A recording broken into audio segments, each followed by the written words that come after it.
Lord willing, I hope to take a series on the life and teachings of the God-man. But we need to think a little bit about the place where he worked and the people among whom he mixed and the time that he was there. The place, Palestine, is the southwestern end of the Fertile Crescent, which joins the Tigris and Euphrates Valley to the River Nile. And Palestine became a crossroads for those who were going to and fro between those two great geographical areas, Eurasia and Africa. Palestine was the centre of all the great empires that preceded Christ. Babylon, Egypt, Assyria, Medo-Persia, Greece. So Christ came to the crossroads of the world. Much of Palestine is way below sea level.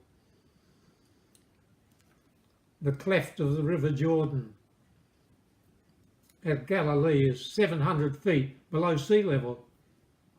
And the Dead Sea, 15 miles from Jerusalem, is about 1,200 feet below sea level. Yet Jerusalem itself is well over 1,000 feet into the sky.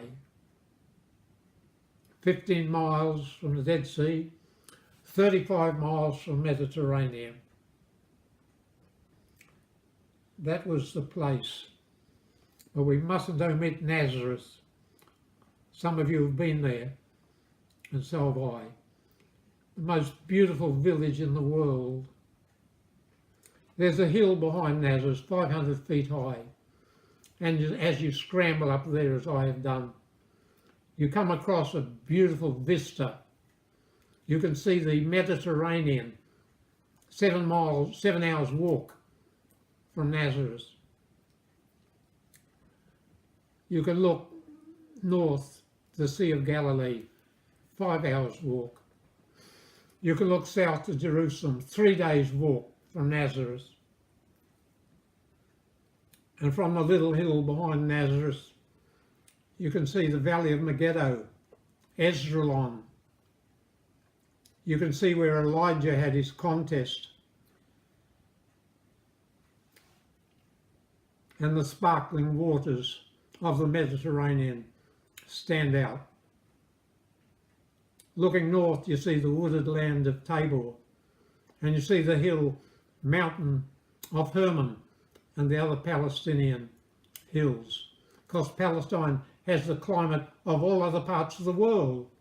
It can be cold, it can be snowy, it can be terribly hot. It's a miniature world to which Christ came. The people, they had been greatly changed because 60 years before the birth of Christ, Jerusalem had been conquered by the Romans. So now they were a subservient people. They'd even forgotten their own language, Hebrew. They spoke Aramaic, most of them. I think there's evidence that Jesus could speak Hebrew as well, according to some of his quotations from the Old Testament. They had a Sanhedrin, a ruling body, strictly limited by the Romans. They had pastors who were called rabbis, which means my master. These rabbis knew the Hebrew. People were subservient to them. But all sorts of traditions and human rules had come in among the rabbis, especially among the Pharisees. That word means the separated ones. They thought they were the main object of God's supreme regard, and they treated the people as filth. And they were ruled by tradition. Their enemies were the Sadducees, and they were skeptics. They didn't believe in a final resurrection. They mixed with the Greeks, did their best to have an easygoing life. That was the Sadducees. They were the people with whom Christ mixed.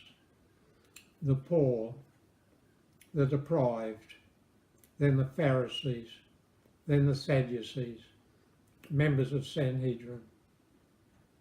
What about the time?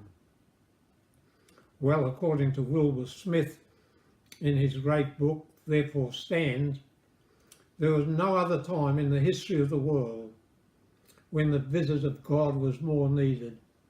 All the region about the Mediterranean had sunk into sensuality. There was no real religion. There was a pervading unbelief. There was dark hopelessness.